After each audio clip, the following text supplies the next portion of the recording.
Should be working. There we go. Well, it's really nice to see you all. I'm just gonna spotlight myself and Rabbi Mark. Here we are. Rabbi Mark, it's so lovely to have you here with us this evening. Thank you very much for joining us. Thank you for having me.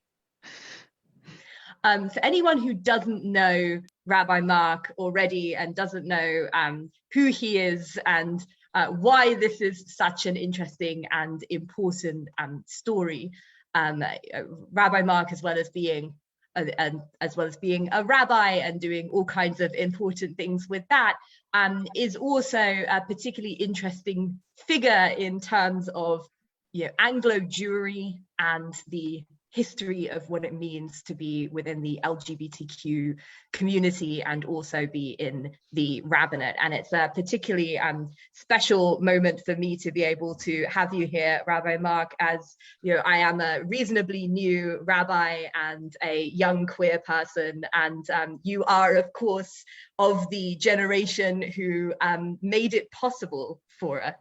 So I'm an old queer person. Thank you for that. I'm an old queer person. I didn't say that. I know you didn't, Natasha. It's a pleasure to be with you all. And it's a pleasure to see some old friends here as well. Oh, wonderful. So I want to do a few things tonight with this time that we have together. The first thing, you know, I want to hear a bit of your story, Mark, and we'll sort of get into it a little bit as we go chronologically. And I think it's especially interesting to look at the gap between when you came into the rabbinate and when I came into the rabbinate, really. Which I think is a particularly interesting period of time to see how far we've come and maybe in some ways how far we haven't come. I'm also going to invite Rabbi Roderick Young to join us in a few minutes to talk a little about his story too, because it slots somewhere between us in ways that are, I think are very interesting. But let's start with this. Just take us back to studying to become a rabbi, to who you were and who you thought you would become at that time. I'm probably going to interrupt you as you go through. I'm very rude like that, just to ask you a few questions. And I also want to encourage people. I don't think this is the kind of situation in which we're going to have a lot of time at the end. So I want to encourage you, as you have questions, do put those in the chat and I'll have an eye on them and Mark will have an eye on them and we'll see what we can work in where we can. So Mark, take us back in time. Thank you very much. Thank you, Natasha. Well, it's an honor to be able to tell a bit of my story here to you this evening. We're going back to 1988, I guess. And I was a young Australian university student, just finished university. I had studied before that in Chabad yeshivas in Melbourne, and then a little bit in Israel, in Kfar Chabad. My upbringing was kind of traditional, modern Orthodox-ish. The great Synagogue in Sydney. I don't know if any of you have ever been there. It's a place worth visiting. And I'd grown up very much part of the synagogue, become very, very involved in Chabad in my late teens, and swept up in the enthusiasm of it all. But there were some issues I had, some serious issues with Chabad, which I might touch on a little bit later on. So I left that. I nearly left Judaism for a while, in fact, because of that. But ultimately, I decided to carry on with my ambition of being a rabbi, which I'd had since I was about 14. And my rabbi in Sydney, Rabbi Raymond Apple, had studied at Jews College in London. So I decided to do likewise and to follow in his footsteps. So with his recommendation, I came over from Sydney in 1988 to study at Jews College. And at first, everything went swimmingly. It was a lovely experience, great teachers. But it was in the summer after my first year there, finding myself at a bit of a loose end. all alone on the other side of the world from home, in London. I was aged 25. I guess I was turning 26 that summer. And there's something about being in your mid-20s, I think, where you have to face up to the reality of who you are. And I'd spent many years avoiding and suppressing and trying to ignore the fact that I was gay. And this was the point where I found that I wasn't able to carry on ignoring it as I had been. And that was intensely difficult. I was studying to be an Orthodox rabbi. I was, at that point, really committed to Orthodox Judaism and what it stood for, despite my problems with Chabad earlier on. And then to have this sort of upsurge of a consciousness of being gay, of my sexuality, that, as I say, I'd been suppressing in all sorts of ways for many years. That was really worrying, and threw up all kinds of questions about my future. What was I going to do? Could I really be a rabbi? I'm not even sure if I was explicitly asking myself those questions at that point. It was just a huge, huge amount of guilt. It was really distressing. And I'll tell you about the catalyst, though. One of the catalysts that particular year. In my mind, being Jewish and being gay were always two completely separate things, two realms that could never touch, as it were. Being Jewish was everything good, and being gay was everything I wanted to ignore or suppress. I didn't even use the word gay, it was homosexual, I guess. But that year, 1989, a film came out, a very remarkable film called Torch Song Trilogy, about the life and loves of a New York drag queen. And I went to see it down at Piccadilly Circus, that little sort of underground cinema there used to be right at Piccadilly Circus. And I was absolutely enthralled by it. It was the first thing I'd ever seen that brought together being Jewish and being gay in one place, in one work of art. It was a really powerful story. And I went to see it again and again. And I think that was part of the catalyst that sort of exploded everything for me and made me have to face things. Anyway, so sorry, Mark, can I just interrupt you there? I think that's a little while ago now that we're talking about, but I was thinking about how when we came in, I mentioned the way that I categorized it was being a part of the LGBTQ community. And I don't know how obvious it is, and I don't mean to whatever type of explaining this is to people in the room who may or may not know, but there is a community around queerness, that we have a tendency to spend time with other people. I'm using the word queer, not everyone likes the word queer, I'm aware of that, and I apologize if it's something you don't like, but we have a tendency to form these little groups and sort of develop our understandings of ourselves in that way. And you're also a part of the Jewish community, and you mentioned sort of those being very separate, and I was just wondering, were there people in your life who sort of understood both of those? Or when you say that they were kept very separate, do you really mean like you knew other people who identified as gay and you knew other Jews, but really never the two shall meet? I did have a Jewish gay friend who was someone I'd sung in the synagogue choir with in Sydney. He was probably the first openly gay person that I was aware of. And we'd become very good friends. And I had other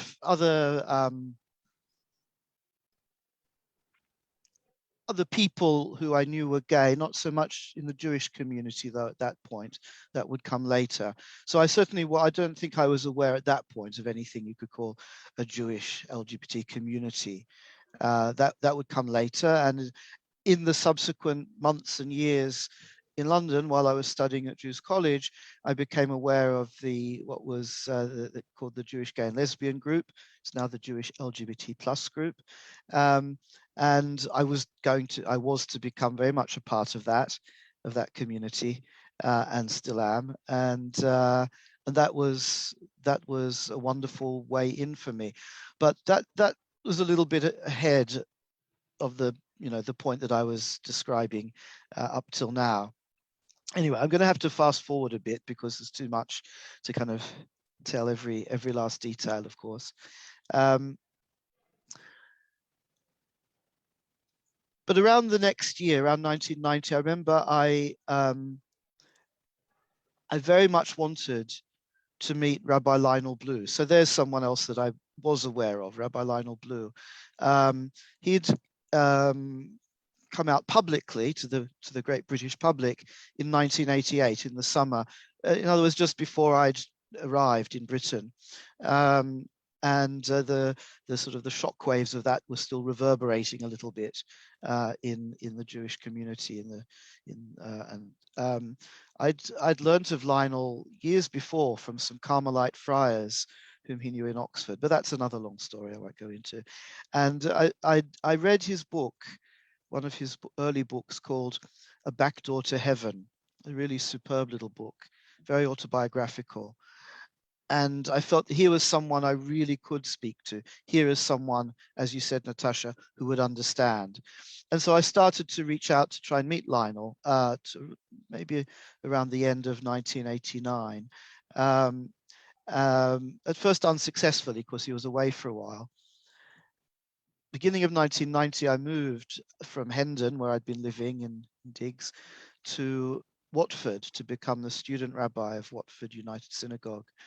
And so I was sort of responsible for a community, and that made things even more scary in a way. Here I was, as albeit only a student still, but the spiritual leader of that community. But I knew that there was something about me that was deeply incompatible with that role, with upholding the halacha, etc. Anyway, I managed to meet Lionel. He invited me to come and see him at home in Finchley. And I'll never forget walking into the living room in his house in Cornwall Avenue and being greeted with the words, "Hello, Ducky."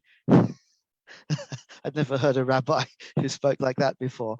And immediately Lionel began helping and supporting and guiding me, introducing me to people, sending me to his therapist because I was deeply depressed and really needed some help with that. And that began turning things around, but it was still a long process of reading, of thinking, of worrying, of dreading the future, which was looking increasingly impossible to work out. And a big breakthrough for me came at the very end of 1990, December that year. Was it 1990? I might have lost a year somewhere along the way there. I think maybe it was a year later than that. Yeah, and the end of 1991. That's right. So in March. So to again, sorry about mixing up my chronology. Do stop me and ask questions, anybody, if you have them. So the March 1991, I was ordained. I got smicha from Jews College. It was very tough. It was a difficult time. I'd had many moments of deep depression along the way. And even my smicha ceremony conducted, it was the last smicha that Lord Jakobovits gave, was a difficult occasion. My parents had come over from Australia for the occasion, which was lovely. And together with the certificate of ordination, we were handed, Rabbi Gavin Broder and I were handed another sheet, which I hadn't been warned about at all, which was a list of terms and conditions on which the smicha was given. Hebrew on one side, English on the other. And I glanced down this list of terms and conditions that they hadn't told us about beforehand. And one of them was in effect, a moral turpitude clause. So if you do anything, deeply immoral and terrible, then the smicha, the ordination, is null and void. So I thought, oh well, they they could try and get me on that one, I suppose. And there was another one which was about going to work for a non-Orthodox community. So that will become important in the story shortly. So there I was, but it was towards the end of 1991. I read a couple of books in December that year at the same time. One was The Color Purple by Alice Walker. And I hope you've all read The Color Purple, one of the great books. And the other one I read at the same time was Standing Again at Sinai by Judith Plaskow, great work, pioneering work of Jewish feminist theology. And reading those two books was an absolutely crucial experience for me, because up to then I'd felt very locked into an Orthodox worldview, which was all about God as a giver of the law, as a judge, as someone to whom you have to give account, and the sort of what I now think of as a very patriarchal, domineering, and in fact oppressive view of God, was something that I just hadn't been able to throw off. It was such a deep part of my mental and spiritual formation. And reading those two deeply feminist books, The Color Purple and Standing Again at Sinai, suddenly revealed to me, it really was like a revelation, a whole different way of understanding God. It showed me that the God that I'd been, worrying about was a patriarchal construct, was not really a God worthy of worship, and that there was a much better, more life-giving, profounder way of understanding God within Jewish tradition, but as a new kind of Jewish tradition, I suppose. And that was immensely liberating for me. And it was at that moment that I saw clearly that I was able to make the choice of leaving Orthodox Judaism, still being a rabbi if possible, but in some other way, in non-Orthodox Judaism. Because up to that point, although I'd got to know many progressive Jews by that time, Rabbi Alexandra Wright in Radlett had been a very kind friend to me. We did interfaith work together with the Council of Christians and Jews.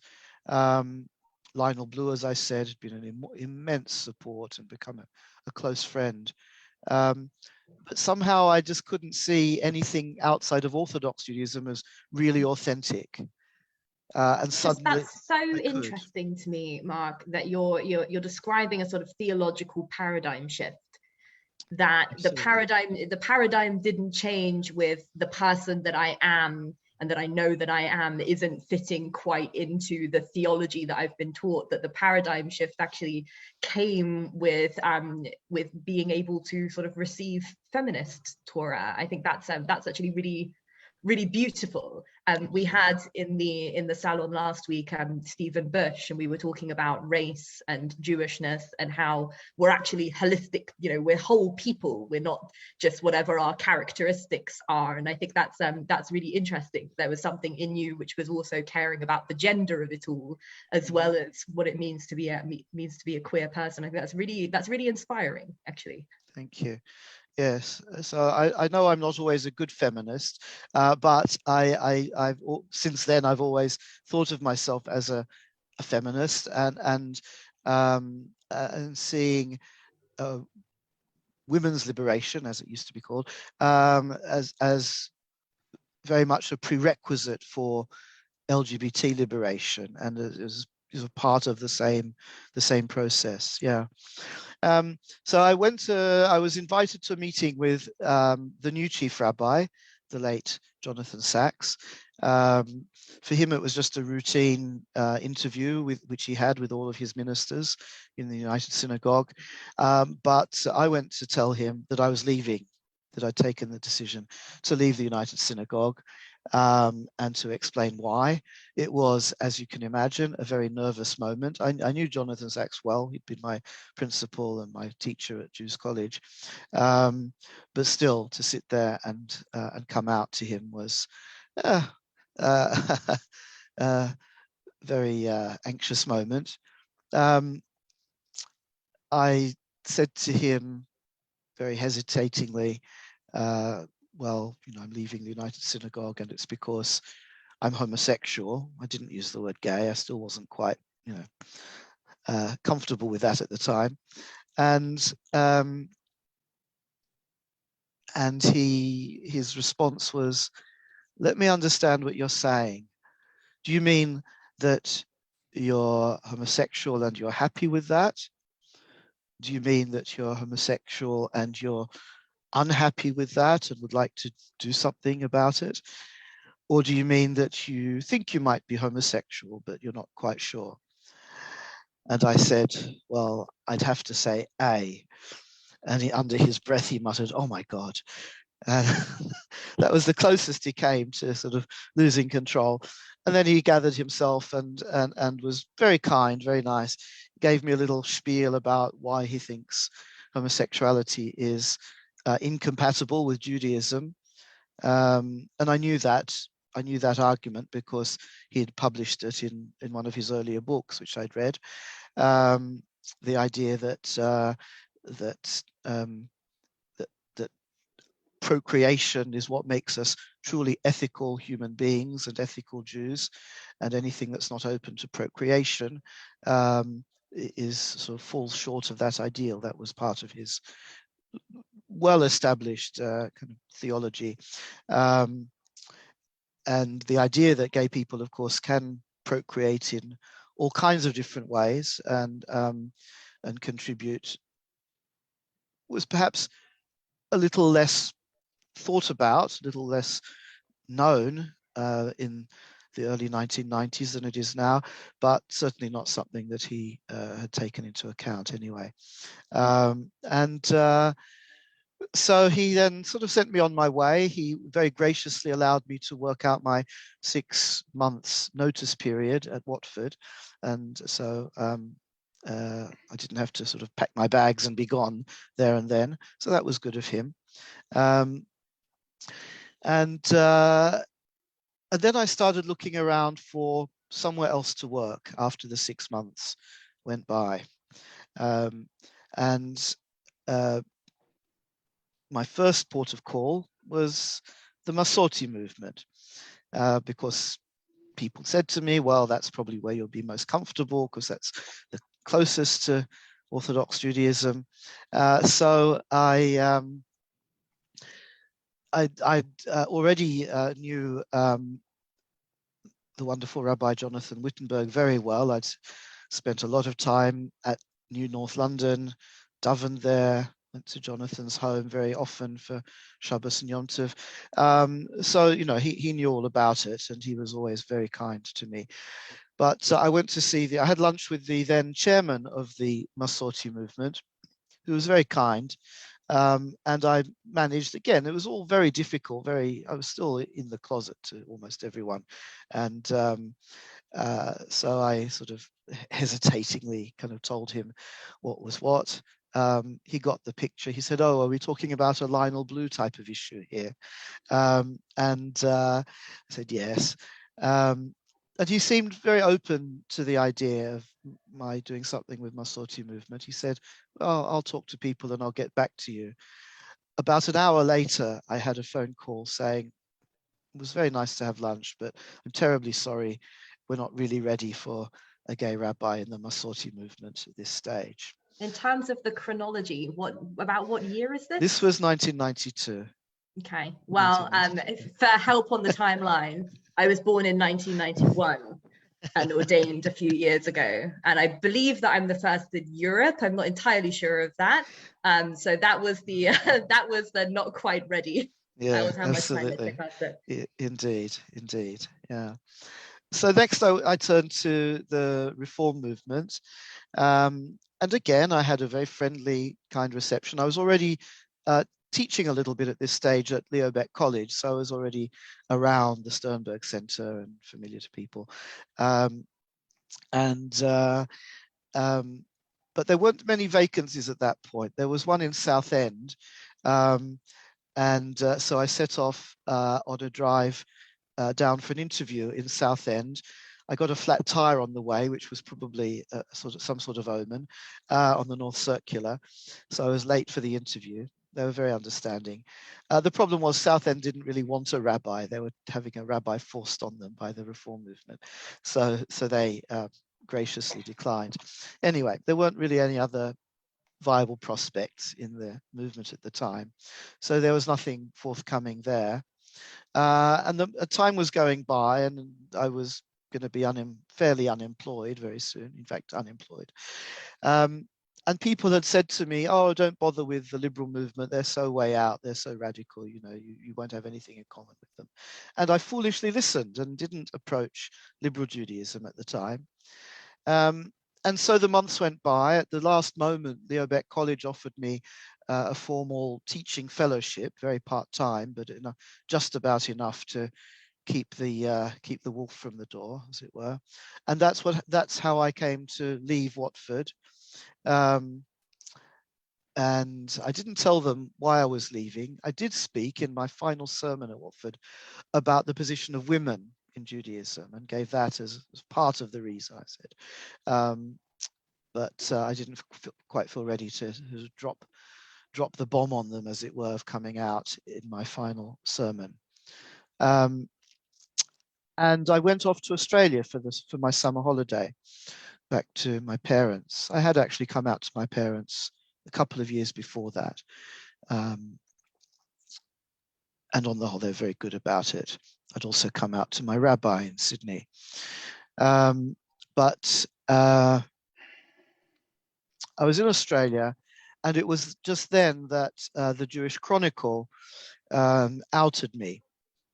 I knew about it. I knew they were going to do it. And I very reluctantly gone along with it because they'd put a huge amount of pressure on me. How they came to know is another long story, but I won't go into that right now. And so they did a big story during that summer about the United Synagogue rabbi who was coming out. Such things were still news at the time. I'm not sure it would be quite such big. It would still be news, I suppose, but maybe not quite as big news as it was at that time. And that felt pretty shocking to be outed quite so publicly. But it also was a great relief in the end, because once you're that out, there's nothing to be afraid of anymore. Everybody knows the worst has happened. The sky didn't fall in, and most people were very lovely. And I had a lot of support, expressions of support from all sorts of people. It was a result of that article, of that publicity in the Jewish Chronicle, that I was approached by a small liberal congregation in the West End to see if I could become their rabbi. The reason was that the then chair of that congregation wanted to make things more traditional. So he liked the fact that I was ex-Orthodox and could bring sort of traditional things into that community. And that was how I fell into liberal Judaism. And I was quite nervous about that at first. As some of you may know, one of the distinguishing features of liberal Judaism, which at that time separated liberal from Reform Judaism, was the acceptance of children of Jewish fathers who have Jewish upbringing as Jewish. We call patrilineal Jews. And that was the biggest single departure from tradition for me. And it was quite difficult to get my head around the idea that, it didn't have to be the mother who was Jewish. I found that very, very challenging. But at the same time, I met somebody who was a scholar, a liberal Jew, doing a lot of research in the library at Leo Baeck College. And I got chatting with her, and we'd become friendly. and she'd written a book called The Half Jew in the Synagogue. She herself was a patrilineal Jew. Her name's Evelyn Wilcock. The book itself was never published. She's published other books on Judaism and pacifism, but I read her book and talked to her about her experience. And I began to see that in a way, the position of many people with a Jewish father, possibly a Jewish surname, possibly seen as Jews by the world, but then not accepted by their own people, as it were, as somewhat analogous to what I was going through, a place on the margins with a very challenged identity. And I came to see that very much as an issue of justice in a similar way to the way I'd come to see LGBT issues. And therefore, that helped me very much to feel that this was something not for me to sort of accept grudgingly, but to embrace about liberal Judaism. And there were many other things about liberal Judaism, and I'm not here as a sort of doing evangelizing for liberal Judaism, but Natasha asked me to address this. There were other things I really appreciated as well. And here I'm going to go back for a moment to Chabad. The thing that drove me out of Chabad mainly, and probably other things as well, but mainly was their emphasis on the idea of Jewish difference, of Jewish uniqueness, that there's a Jewish soul which is totally different from non-Jewish souls, that Jews are, I won't go into all the mystical underpinnings of this, but that Jews are a different order of being entirely from non-Jews. And I found that deeply, deeply disturbing right from the first moment I found out about it when I was about 16.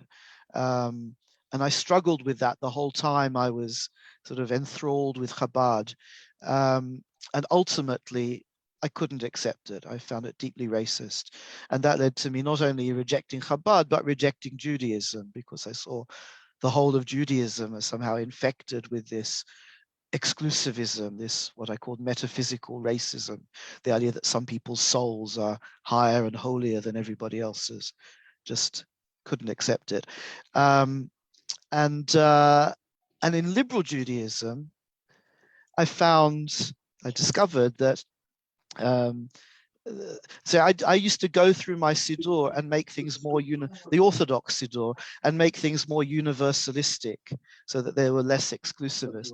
And in liberal Judaism now, I found a liturgy in which when you say Oseh Shalom and pray for peace for Israel, you add V'al kol b'nei Adam, and for all humanity, or words to that effect. We're sort of changing it now. So you were inventing liberal Judaism by yourself for a while there. Exactly. So I found a kind of explicit openness and universalism that was what I'd sort of been looking for all along.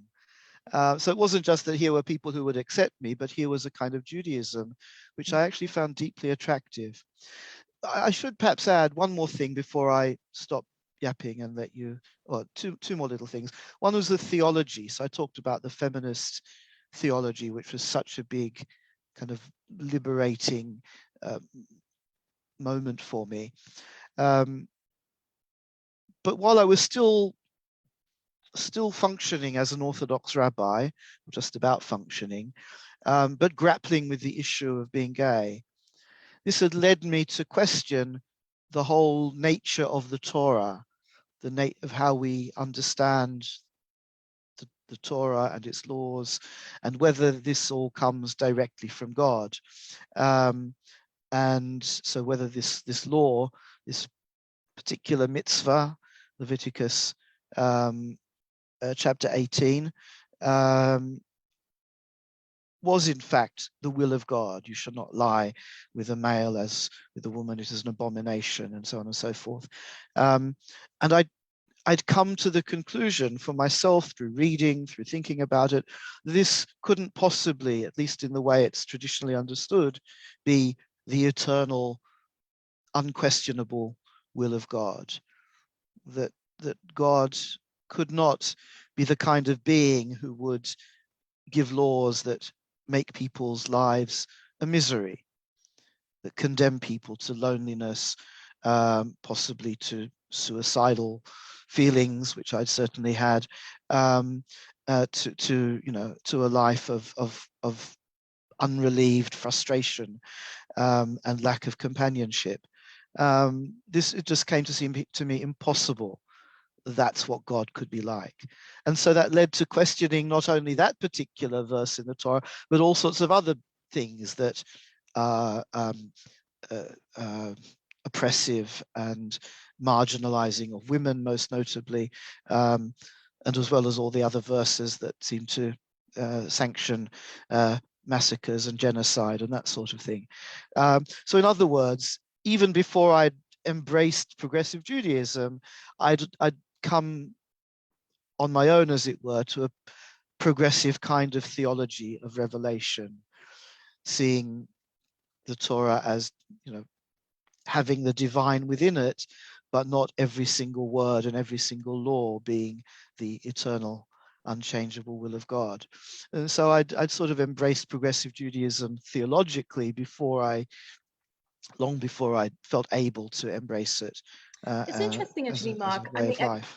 I think that's a really interesting thing that you were there sort of theologically before you realized that there was a home that held all of that, which kind of reminds me, as someone who does a lot with conversion students, of a lot of convert stories of having an inkling about this thing, and this thing, and just never realizing that there was a place and a people who hold that, and then finding it and realizing, okay, that's what I was looking for this whole time, which kind of feels like, your home was liberal Judaism all along. You just hadn't quite found it yet. Yeah, absolutely. Yes, thank you. That's lovely. Yeah. So one more thing. So one more little anecdote, I think. So late 1992, I started working at West Central Liberal Synagogue, a tiny liberal synagogue. Sadly, it's now just closing down. And that was publicized again in the Jewish Chronicle that I'd got a job at a liberal synagogue. And it was at that point I received a letter from Jews College, where I'd been ordained, saying, you have violated the terms and conditions of your smicha by going to work for a non-Orthodox congregation. So please show cause why we should not declare your smicha, your ordination, null and void. And that particular clause, I wish I don't have the wording to hand, but it was very flowery rabbinic Hebrew and the English corresponding. If you sell yourself to a congregation of the ungodly who reject the Torah and the commandments, etc., etc. So I was quite pleased they hadn't chosen to invoke the moral turpitude clause, probably wisely, but it was the clause about working for a non-Orthodox congregation. Incidentally, I believe that this, and some of you here will know better than I do, that this idea of giving conditional ordination was something originated by Yeshiva University in New York, because they found that some of their graduates, that's an Orthodox institution, some of their graduates were becoming conservative rabbis in the United States. And to prevent this, they introduced terms and conditions that basically said, if you become a rabbi for a non-Orthodox congregation, including conservative Masorti, the smicha is null and void.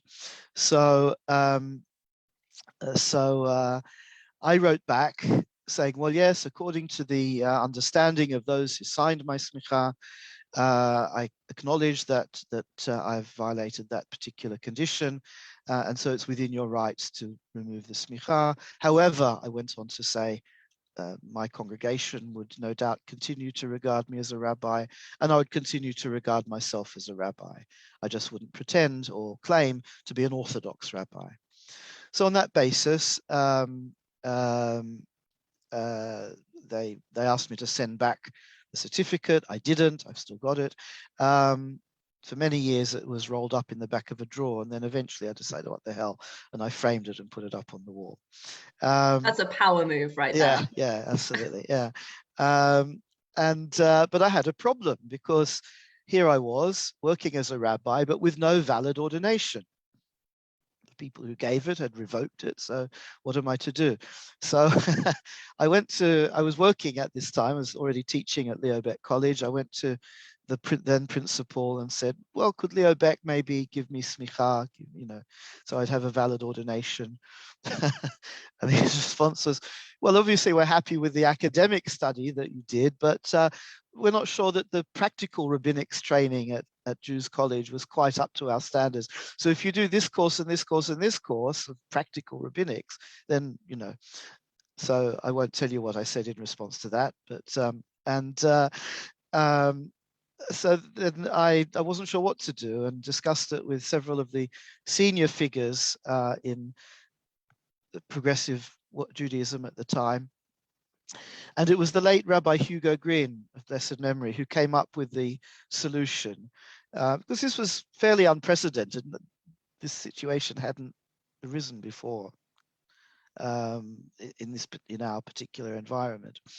So Hugo proposed the solution that we accept valid smicha, valid ordination from anybody, and of course we accept Jews College smicha, but we as progressive Jews don't accept the idea of revoking smicha, and therefore whether or not your smicha is still valid for the Orthodox is still valid for us. And so on that basis, I carried on, and to this day, one of our rabbinic students at Leo Beck College, Gabriel Cantor-Weber, is just submitting his rabbinic thesis on precisely the question of revoking rabbinic ordination. So he's used me as one of his case studies. Wow. His proposal is that it should be possible to revoke smicha if people do truly dreadful things, but that's another story, another discussion. But an unexpected difficulty at the end. Yeah. So at that point, I was in effect the fourth LGBT rabbi to come out and publicly in Britain. Lionel Blue was the first, and there were two lesbian rabbis, great pioneers, Rabbi Eli Tikva Sarah and the late Rabbi Sheila Schulman, who had been ordained just around the same time as I had, I think, or a little before, at Leo Beck College. And I was the first working in the liberal movement, and remained so for a few years before being joined by lots of other lovely LGBT colleagues whom we have now. I'm going to stop there because I know Roderick has a story to tell, and I hope people might have questions or comments that you'd be happy to share. I'm gonna add Rabbi Roderick to the spotlight now. Hi there, Roderick. We've sort of covered from the Orthodox world to the liberal world, and of course your story, which doesn't play out the same way, really, is very interesting. Also because you cover the conservative and reform world, and sort of fill in some of that context for us. So if you wouldn't mind sharing a little. Sure, and I'll try and keep it shortish because I know a number of people at New London sort of know my story, whereas Mark's fascinating story is not so, I think, well known to us. And Mark, I'm so delighted. I've never really heard it in its fullness before, so thank you. So I come from completely the opposite direction from Rabbi Mark, really. As many of you know, I was raised as a Christian. I discovered I was Jewish when I was 23 years of age. I went to the United States in order to study Judaism, not to become a rabbi. I didn't know anything about Judaism, and that's why I went. And somebody told me that the Jewish Theological Seminary in New York had a fabulous library, one of the great Judaical libraries in the world. And they said, you'd enjoy that library. I didn't know anything about conservative Judaism, Reform Judaism, liberal, nothing. After I discovered I was Jewish, I was adopted by an Orthodox synagogue in London, the Central Synagogue. Rabbi and Mrs. Shine were just wonderful to me, and Mrs. Shine, who's in her mid-90s now, is still my totally adopted grandma, and just a magical, wonderful human being. So I ended up going to Jewish Theological Seminary, the Center of Conservative Judaism, which we call Masorti here. And I absolutely grew to love it. I loved the theology of conservative Judaism, the struggling within the halachic movement, but yet not being so hidebound as orthodoxy. And I just wasn't exposed to Reform Judaism in New York. I used to go to a very vibrant conservative synagogue called B'nai Jeshurun, which is very much on the liberal end of conservative Judaism, very focused on social action, but very much a halachic type of service within a conservative understanding. I eventually decided I love this and I want to become a rabbi. Now, I'd never experienced really any anti-gay prejudice. Once or twice when I was a university student at Oxford, because I was very publicly gay and I put on a play called Bent in the Oxford Playhouse, which is about gay people in the concentration camps. And I had one bad experience with somebody saying that I should be gassed in a concentration camp myself. And of course, I didn't know I was Jewish when I had that remark made to me. That was about being gay.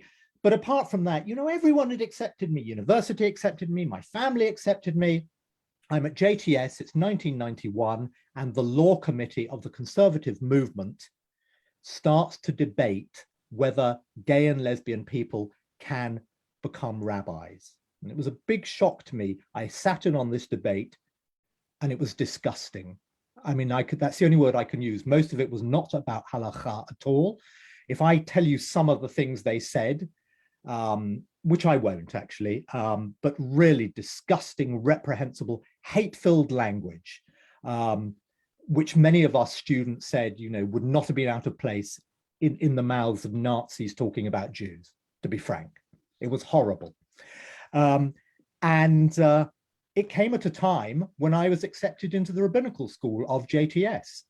So this was going on, and then this famous or infamous tshuva from Rabbi Roth was accepted by the law committee, which said that gays and lesbians could not be ordained.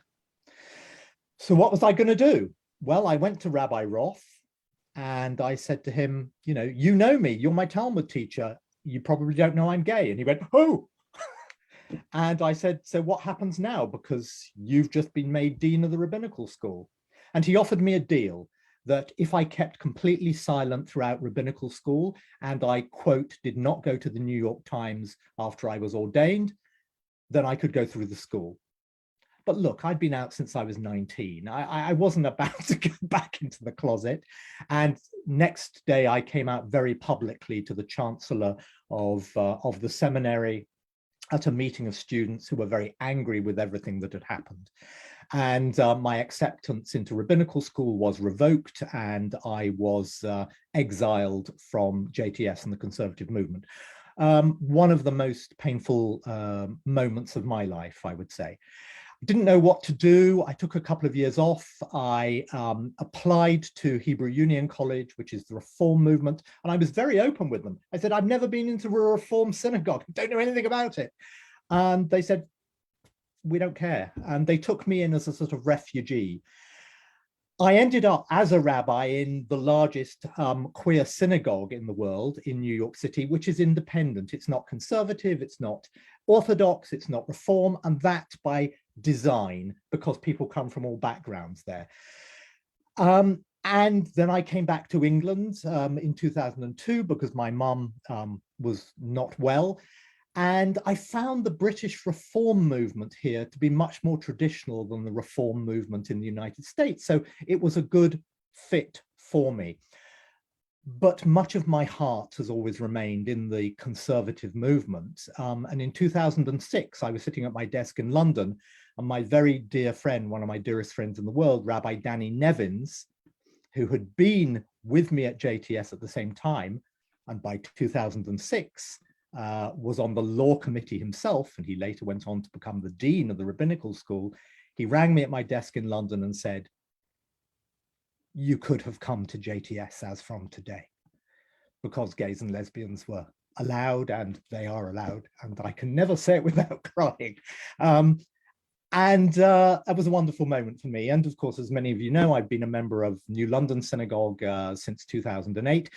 I'm very much someone who loves so many aspects of Masorti, of conservative, of reform, of liberal, and I feel quite comfortable in so many of them. But if I'm absolutely honest, in terms of my spiritual life and my davening, it is egalitarian, conservative Masorti Judaism. So it is New London that is my home, even though I'm tremendously happy to be a member of Finchley Reform Synagogue and other wonderful, wonderful synagogues like that. I had my cake and eat it, as it were. And I will shut up now. No, that was lovely. Thank you for sharing that. And I think, I'm not going to tell my story. And part of the reason I'm not going to tell it is because it's boring. And thank God it's boring, because I didn't really have that many issues. I didn't go through the things that you went through. I remember the first email that I sent to Rabbi Jeremy when I wanted to start coming here as a teenager. And I was like completely upfront about it. And it was like, not a big deal, it's fine. And went through rabbinical school. One of the classes a few years after me was referred to as the queer class, because not a single one of those rabbinical students identified as straight. And it's boring, so you don't need to hear it, but also, thank God we got to a place where people can go to rabbinical school, and that cannot be dramatic. I have you for a few more minutes, and I want to ask a few questions, and I know we've got a few questions in the chat. We talked quite a bit about denominations as we went through, and movements, and I want to just ask a question about looking forward. Do you get the sense that as we are going forward in time, I think that we in the more traditional world owe a lot to the reform and liberal world for sort of blazing trails in some ways? Do you get the sense that we are expecting more acceptance, or do you get the sense that orthodoxy is where orthodoxy is and we're not seeing any movement? And I'm going to add to that that's not a difficult question at all. I'm going to add to that what's the next thing that you see coming through? And that can be for either or both, or whoever feels like they have an answer, jump in. Well, I'd like to respond and sort of incorporate a response to Sally's question that Sally put twice in the chat. So I guess that means you really want a response, Sally, which is about the late Lubavitcher Rebbe. But on a more general level first, there's been enormous change within Orthodox Judaism. It's not always quite as dramatic or quite as apparent as the big changes within the progressive and the Masorti world, where movements come out with, grand changes of policy, and now we're going to conduct same-sex weddings, and now we're going to accept LGBT rabbis and so forth. It doesn't quite happen like that in the Orthodox world, partly because it just doesn't, and partly because the Orthodox world is far more fragmented and varied than any of our sort of organized progressive movements. But there has been enormous change. I mean,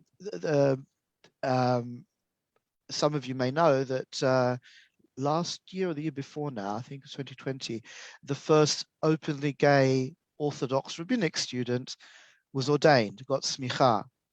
Now, he was supposed to get smicha at Yeshiva University, where he'd been studying, and they'd accepted him as an openly gay student with an understanding that he might well be ordained. But then he announced not long before he was due to get smicha that he was engaged to another man. And that proved a step too far for Yeshiva University. So they cancelled any intention of giving him smicha, but he found another Orthodox rabbi in Israel who was willing to give him smicha. And obviously that was a little bit maverick within the Orthodox world. But the mere fact that there was an openly gay Orthodox rabbinic student who in the end received an Orthodox smicha, I didn't expect that to happen. I mean, if you'd asked me back in 1991 or whatever, would that be possible? I would have said, never in my lifetime. And yet it's happened. Maybe not the way it was could have happened, should have happened, but that in itself means that there is enormous change in the air. The far bigger, more significant change, of course, is that now women are being openly ordained as Orthodox rabbis and widely accepted in some parts of the world, at least. And our own Rabbi Lindsay Taylor-Goodhart's here in Britain, of whom we're so proud. Again, I didn't think that would happen in my lifetime, and I'm still only in my 50s, so who knows what might happen. But Sally, your question about the Lubavitcher Rebbe, blessed memory, quite frankly, although yes, he was a great Jewish leader, I very much doubt the Lubavitcher Rebbe would have been making any public pronouncements in favor of homosexuality. I don't think that would have been possible within a Hasidic or an Orthodox framework.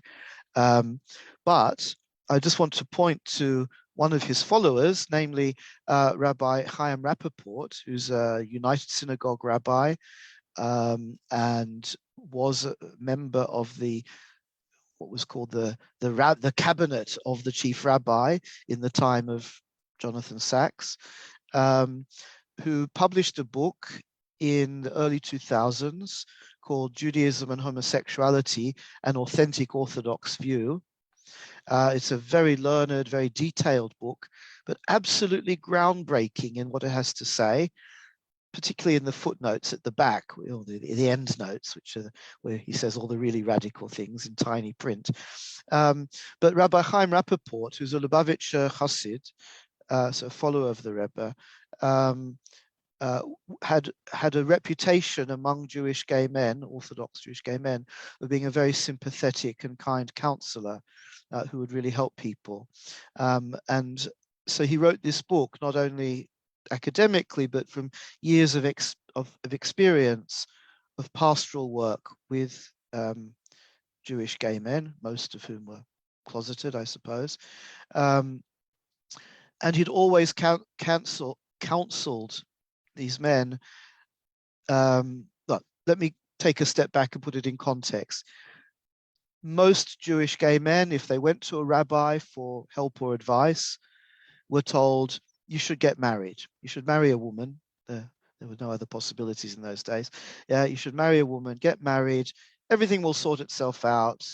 And if you go astray a bit, well, we're only human, but you should get married. And this was the standard advice that that Jewish gay men were given. I went to my rabbi in Sydney and came out to him. This was before I come out publicly.